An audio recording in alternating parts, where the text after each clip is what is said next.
Bebe, ay, Diba? ang kiditi-kiditi. Gino! Ba't wala ka sa mood? Uy, Kasi pag niraro yung pag-inom ba ng gatas niya pag sobrang di ba alam ko mabilis mapanis ang pag gatas? sobrang Hindi, pag ganitong Majinit. pag ang tawag ko, malaman mo siyang panis pagka parang may buo nila. Tawag mo nila.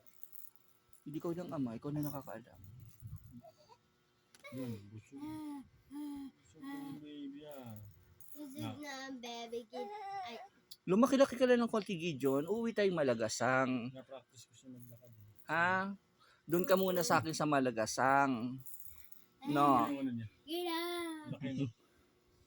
Grabe. Tapos pag nasa Malagasang ka na, papa-joyride na lang kita pa uwi. No, kaya mo nang umangkas. Hinahanap niya. Busog anak mo, wala dito. Yung parang, teka nga, parang alam ko nasa Medicris na siya. Tita Tapos nagbablog Fuji. yun. Nandun. Tita Fuji yung Nasa jeep na po diaper. Kami, pauwi na po kami. Tita Fuji yung mga diaper ni Guido dito. Amoy pulbo. Oo.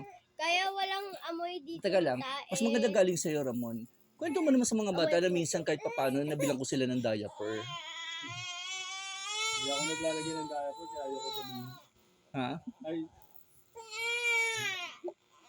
Alam mo ba, Sherbin, binilang kita din ng diaper nung baby ka. oo, ano. Yun. Happy. Oo. Naduda pa ako na binili ng papa mo.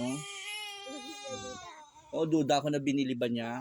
Binili ko yun. Sabad pang lagi. Ewan ko, basta pagdating sa'yo, dudang-duda ako.